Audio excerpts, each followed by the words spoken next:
Well, next level community, I am here with Tyler Pattat. Tyler is a recent graduate of Next Level 4. He's definitely going to be in the Next Level Hall of Fame when we establish that, which will probably be a room somewhere in Ken's house that will dedicate to become like our version of Cooperstown. Um, Tyler is the owner of ServiceMaster by Cornerstone, and I wanted to just have an opportunity for you guys to get to know Tyler a little bit, for those of you who do not know him, and also to talk to Tyler a little bit about his experience in the Next Level program. So Tyler, thank you for taking the time out of your very busy and unpredictable schedule to be with us today. Thanks for the opportunity. Absolutely. So tell us a little bit about your business. What's the nature of the work you do at Cornerstone by ServiceMaster by Cornerstone? So we are a fire and water restoration company. We also provide restoration services, the rebuild on the back end of these projects locally. We also have a division that does a lot of national account work through traveling and mobilizing during natural disasters. So that keeps up a lot of our time. But here locally, we service the Mid-South from Jackson, Tennessee, Memphis area, and also the North Mississippi territory. So, creating agent relationships and adjusters and, responding when we have these natural disasters, the freeze earlier this year, or, these thunderstorms that come through and trees fall on houses. We've been super busy this week locally, as well as our travel team. So, which is what keeps Tyler's schedule unpredictable and his stress level on high alert. Yep. So Tyler, talk about the business from the time you came into it, acquired it, just a little about your leadership journey and process to how it has become what my understanding is the fifth largest restoration company in all of ServiceMaster, if I'm remembering that correctly. Yeah. So I started in 2013. Soon to be the first. Yeah. I started in 2013 as with my father-in-law, and he started our business in 1998. And it was a carpet cleaning company that kind of transitioned into a restoration company because of the contacts he had. They would say, "Hey, I had a toilet overflow. Can you come fix this for me?" So he bought the ServiceMaster franchise in 2001, and from there grew it. It was just a family-run business, provided residential services as well as still doing carpet cleaning. Very little commercial. When I started, I think our revenue base was probably 98% residential to 2% commercial work, and that was carpet cleaning contracts. And now our revenue is about 90% commercial, 10% residential. But we have expanded our services to most of West Tennessee. We bought a franchise last year that was operating out of North Mississippi. So we service all the South Haven all the way across the North Mississippi. So when I started, it was about a $1.2 million business. And this year we're on pace to break 30 million. So we are rocking and rolling. And the leadership challenges with that is, becoming a part of a business that's family operated, that is kind of just the day-to-day is come in and do some work and then go home. And now it's kind of run like a small corporation. We're definitely a mid-sized business now. And when I started, there was 11 employees, including myself and my father-in-law, and now we have 52. So it's been a lot of change and a lot of growth. And with that comes the challenges of leadership and retaining people and hammering a good culture home. And so engaging with you guys and, knowing my role in the business is not necessarily to be out there sucking water on the day-to-day basis, but developing a culture that allows people to feel comfortable with what they're doing and leading other people and having a management team that's comfortable doing that.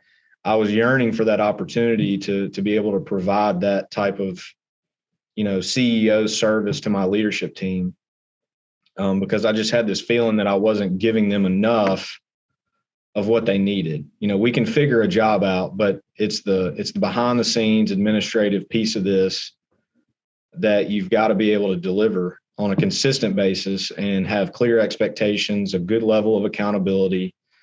And so through that, I've gotten into the next level, and it's been great for me to learn. And I've even had my guys on the leadership team say, man, ever since you were in that group and you went through that process, it's been a lot easier to deal with you and know the expectations, understand the communication better, and a lot of defined whys and hows and why we do things in the process. So there's been a lot of, I guess, stress levels have gone down with our leadership team because I've been able to give them what they need.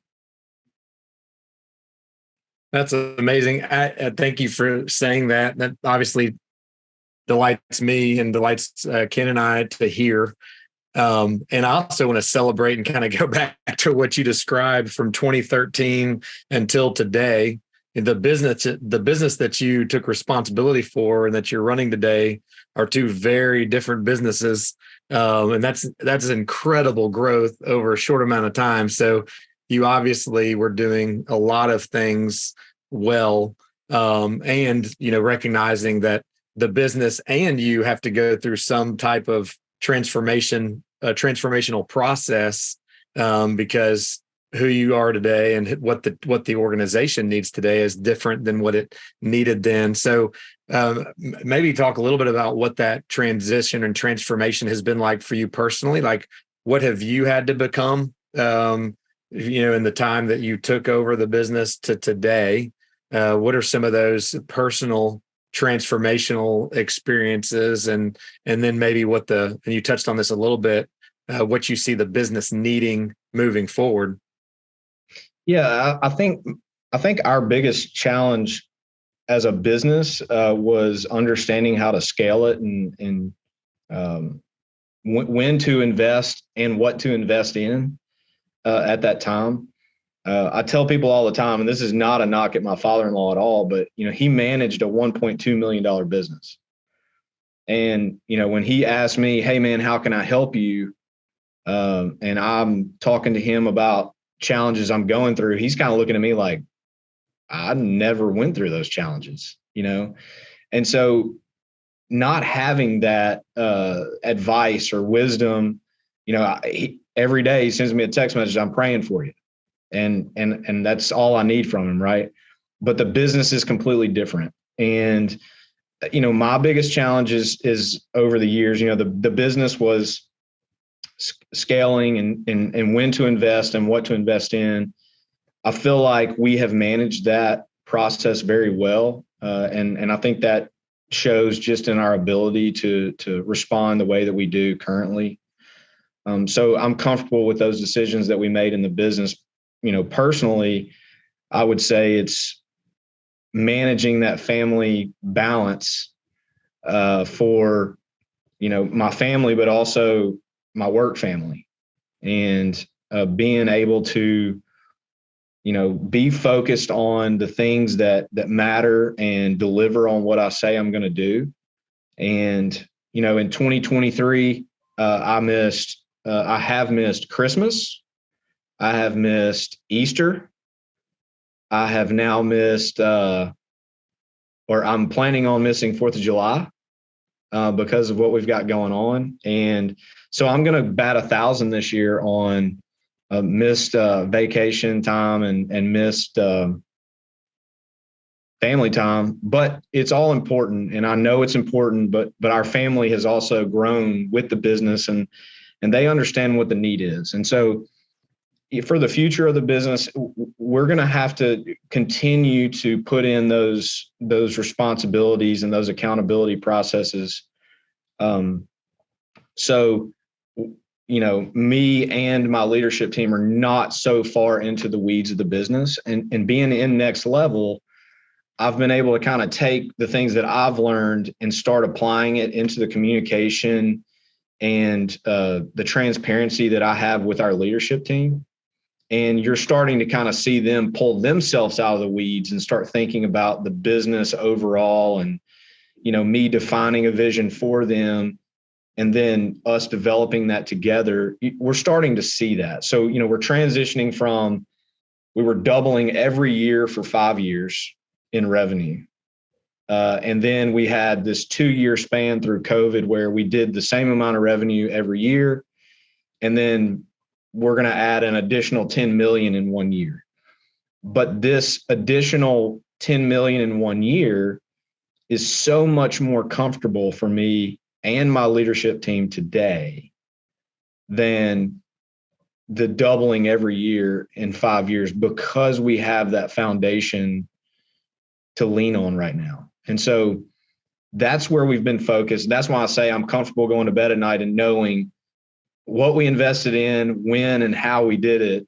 I'm very comfortable in the way that happened, because, right now we're taking on work and our guys are going, whatever it takes, we're going to do it. And they're doing it with a smile on their face. It's not I beat you up all day and we go home and we're still worried about how the heck are we going to do this again tomorrow. It's a lot of forward thinking process right now. So we're seeing the work we've put in over the last year and a half really come to fruition. And that's what's been a blessing in disguise here. Well, it's obvious. I mean, some of the sacrifices you've described, it's been a season of commitment for you and your family, which is a stress in and of itself, and connected to a vision that seems like you guys have collectively bought into, which is vital. So you alluded to this, but you said that there's been a level of stress reduction. What has changed, or I guess what have you noticed is different about your approach to leadership, or some of the things you are doing differently that has allowed for some of that stress reduction? Yeah, it's a different attitude. It's it's a level of accountability across our team that everyone understands that it has to get done. And what we say we're going to do or deliver for the customer is the goal. And anything outside of the goal is, not acceptable for us. And we don't set a goal or an expectation that's too high, but we have to deliver. And of course, I understand that I'm the owner and president of a people business.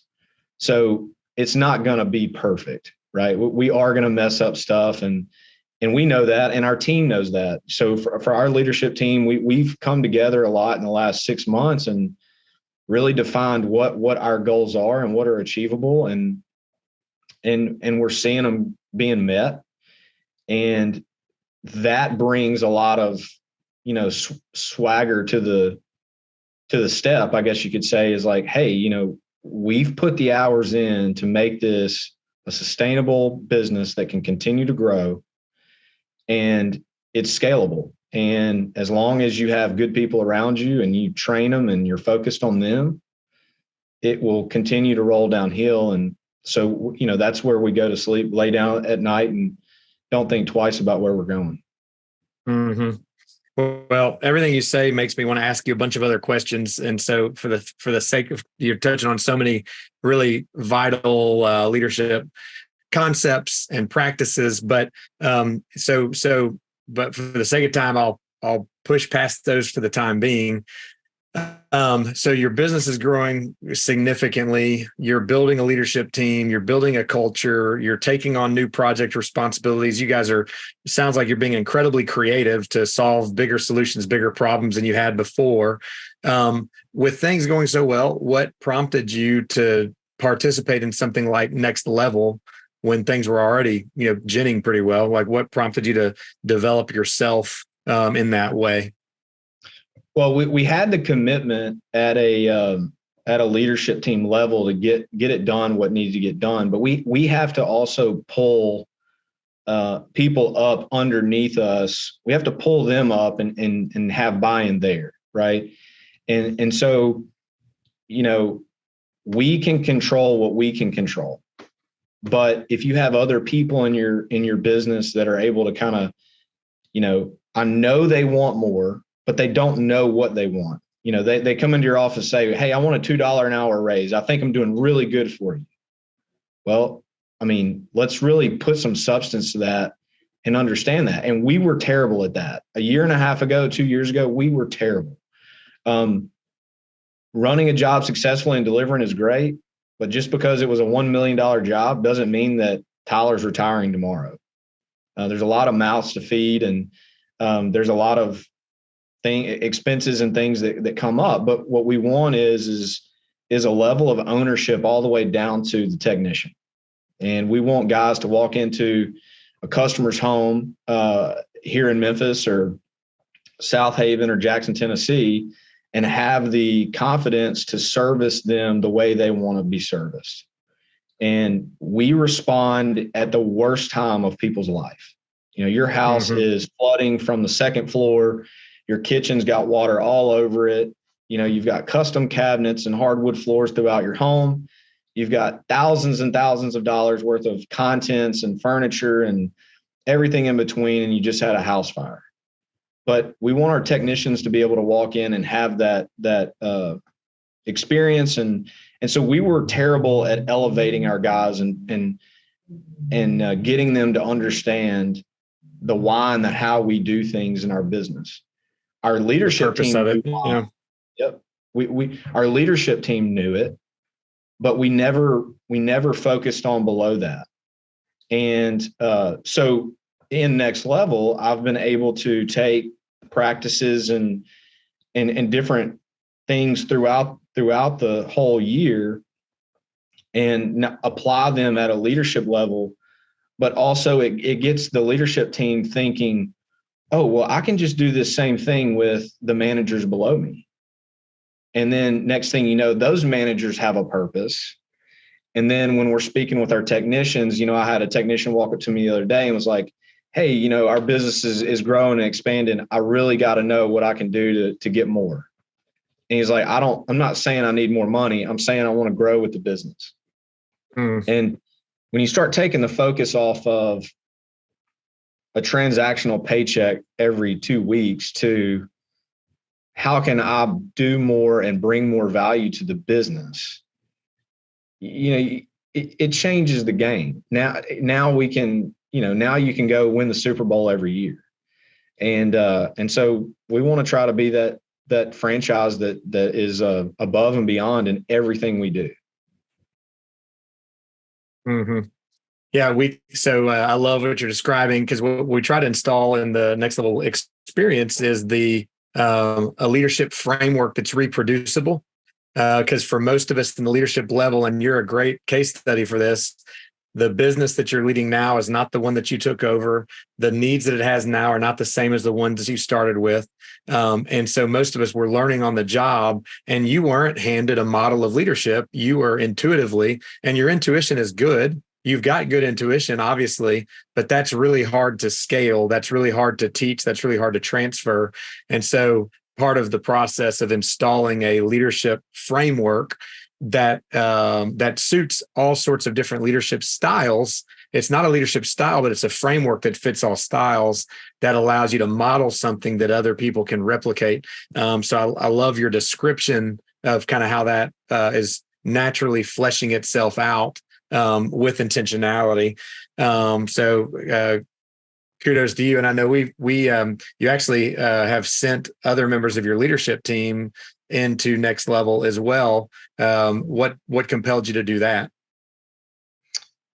It's just very important to get people where they want to be. And, I had a guy on the leadership team that has been with the business for 10 years now. He's coming up on his 10-year anniversary.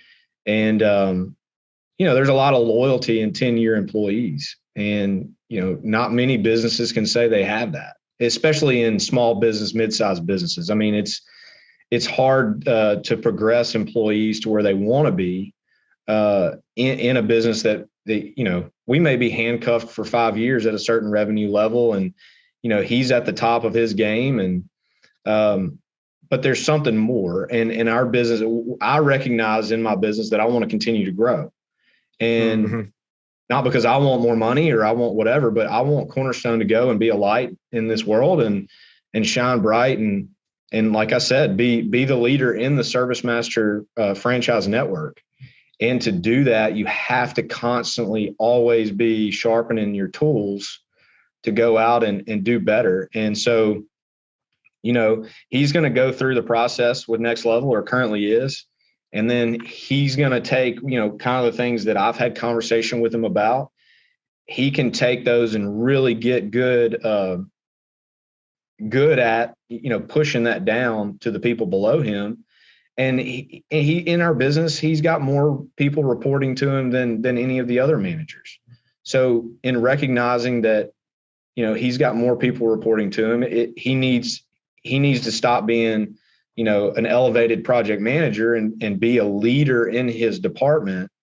And that's what's going to take us to the next level and continue to grow Cornerstone in Memphis. It's imperative that he get those tools sharpened and get what he needs out of this. So that was an easy decision for us.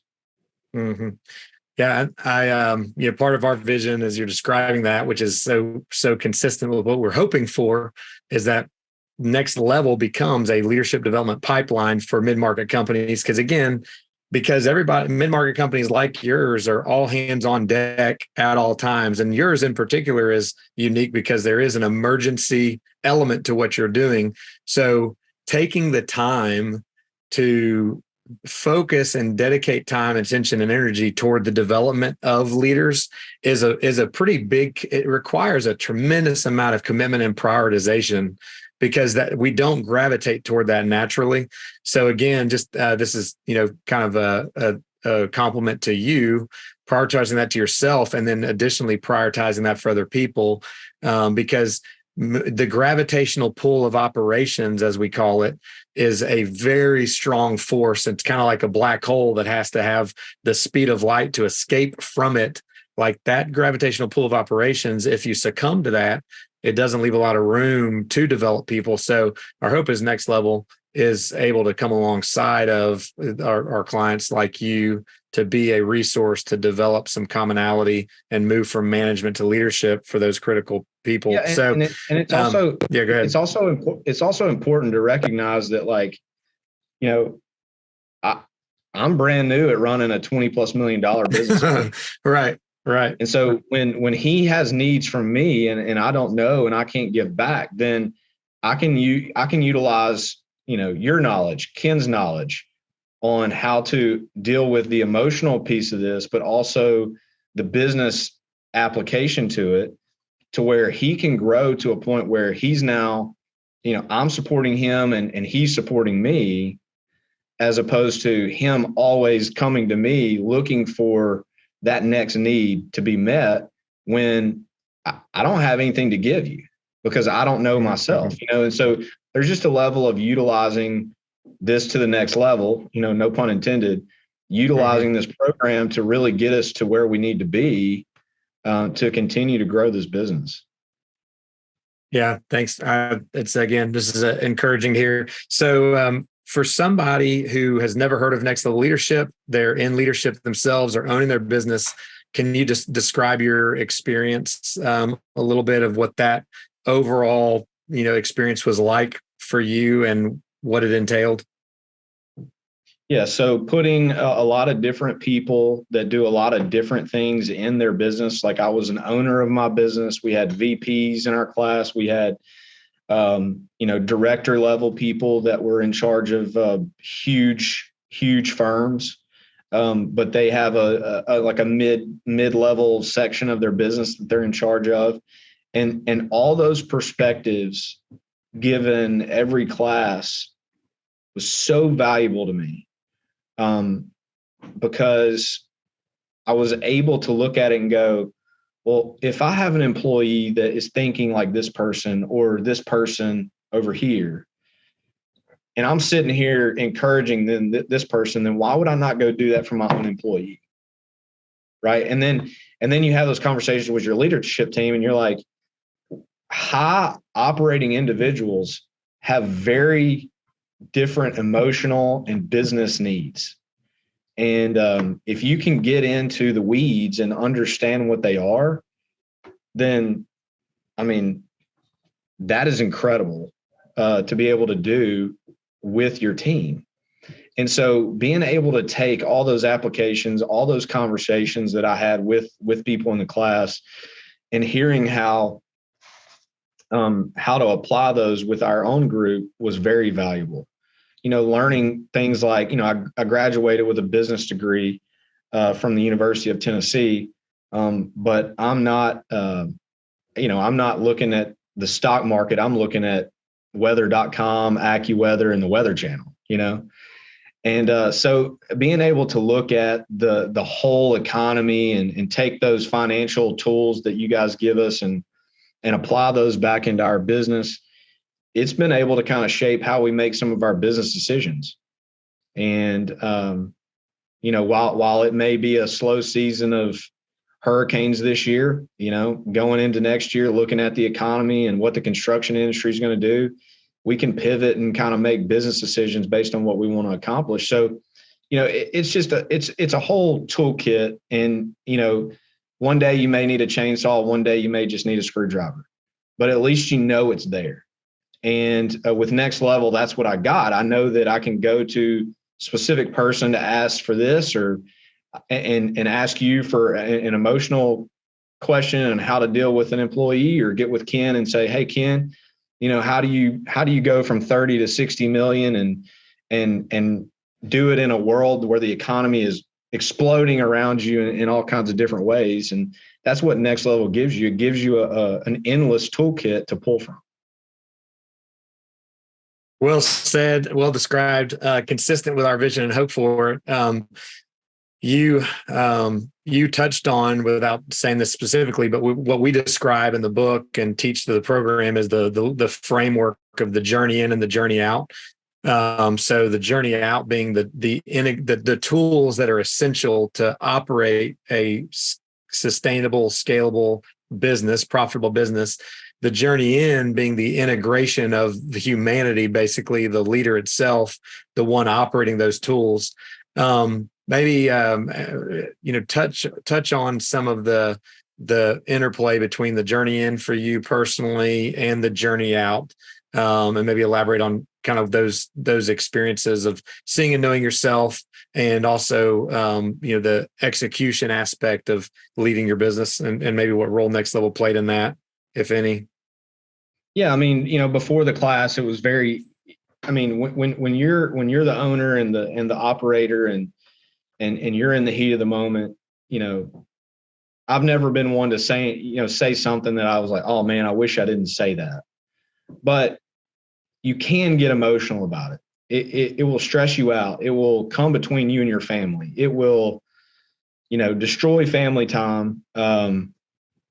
It will not allow you to be accessible to the things that really do matter.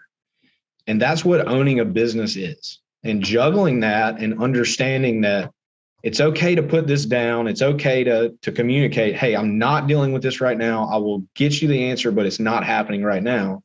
That may disappoint somebody, but it also allows you to know what's helpful to you.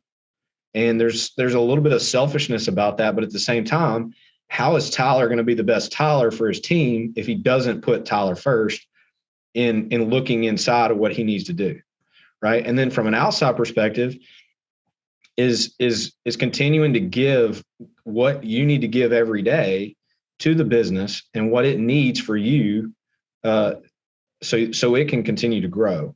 And what is our team? I mean, the CEO, like, it's funny because we do a ton of construction work. We do a lot of mitigation. Technology is changing our business every single day. And I'm sorry, I don't know 100% of all the technology that our technicians use out in the field every day, but I know it's very important to use, right? But I can be their biggest cheerleader. I can be their biggest supporter. I can, define initiatives in our business that will allow them to grow in the business and get what they want out of their career. And if I can continue to serve down and be that in our business, then, that's that's all they can ask of me to do.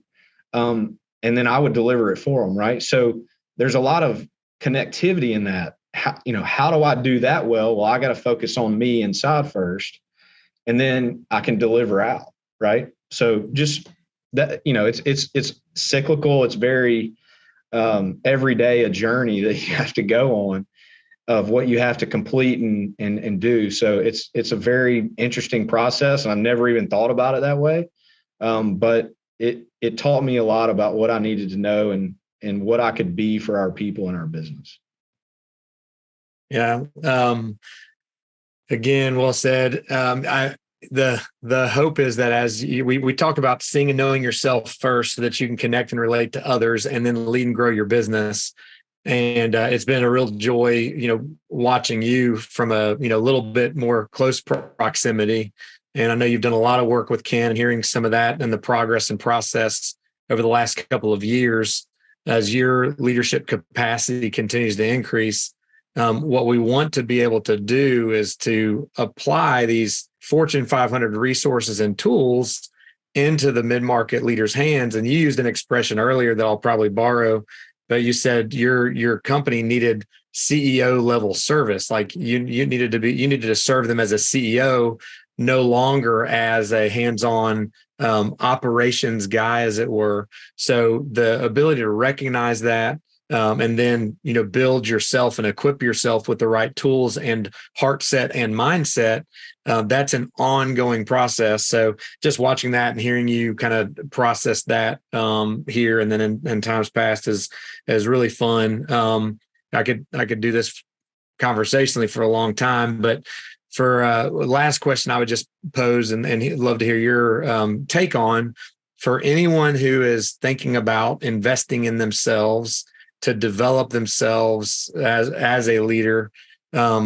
Why should they consider Next Level as a resource for doing that? Well, if you're even considering it, then that means it's too late. For me, our people were asking me questions that I didn't know how to deal with them. Not operational questions. We're just talking about the overall business, how to communicate financials to people that don't need to know the financials, but they want to know the success of the company, how to do those specific things. And it's important to share. It is important to share with everybody how successful we are. But at the same time, doing it in a professional manner. If you're even thinking about it, it means it's probably too late. You're probably losing managers. You're probably, your right-hand guy is probably challenging you to make some decisions because he's not seeing what he needs. This gives you the opportunity to develop yourself and develop key things that the business needs at a very acute level, to attack them with purpose and a sense of urgency. And then that's going to give your people in your business time to, breathe a little bit. They're going to see a change in you. They're going to see, you go through this journey without even sharing a thing with my leadership team that I was doing books. I've passed a book off to a guy when he was asking me about something. I was like, oh, well, this is exactly what I just read. Here's this. And he has no idea I got it in Next Level. But I didn't have to solve the problem for him. He applied, a little bit of time and investment himself into reading and kind of solving the issue himself. And that may be a personal issue that he has. It may be something that's personal and business that's affecting his family time or, his wondering of where he's going in the business. And so, again, I still say that if you're yearning for that need of a leveling up, then this is exactly where you need to be. It's an intimate setting. It's confidential for you to be able to share the hard stuff, but also win on the big stuff that matters. And there's a group of people standing beside you, supporting you along the way. So that's a big deal for me because I'm a camaraderie team guy. And so that's what I was looking for. Well, Tyler, this has been fun, and it was a blast to be on the journey with you and to learn more about your business and learn more about, the incredible work that you do, as you mentioned, to like help put people's lives back together. Very tangible representation of care and support, which is really, really important work, hard work, demanding work. So, as a member of the community, thank you for y'all's service. And thanks so much for taking the time to talk a little bit about yourself, your business, and the next level experience. We want next level, as we say, to be an environment where we are able to, where we want more for you than from you, which a lot of leaders don't have space like that for themselves, where they aren't needed, where they don't have to lead, where they don't have to come and show up and deliver and perform. This certainly is a priority, but next level is a space where we can hopefully give you more, and you leave with more than what you came in with. And so it's been mutually encouraging to participate in that with you. And I'm glad we'll get to continue to do work together. But thanks for the time, man. Yeah, and I'll add to that. It was a breath of fresh air to cut my phone off and spend time in committing to the class and doing the things I needed to do. Some of it was last minute, some of it I had done and I did throughout the process, and that's just life. Things happen, things come up, you get busy, but it is a breath of fresh air when I tell my team, hey, I'm not available for the next 3 hours today because I'm going to be working on myself. I mean, what are they going to say? No? Are they going to say no? So it's a breath of fresh air to share that, and to, they're not going through the experience, but they're seeing the commitment that I'm putting into it. And so I would also, just finish up by saying that you get in this class, you got to commit, and you're going to get out what you put in. So, create those relationships internally with the people. It's a great networking opportunity, but at the same time, you're getting a lot of self-help and care here, and it's a safe place to do it. And I would recommend it all day long. Yeah. Thanks, Tyler. Couldn't say it better myself. It's so vital for us to prioritize ourselves and getting our needs met legitimately in legitimate ways. So, again, thanks for the time, and thanks for the meaningful conversation, and excited to see where you guys, what the business looks like in the next few years. So excited to be a part. We are too. Thanks, man. Yeah, buddy.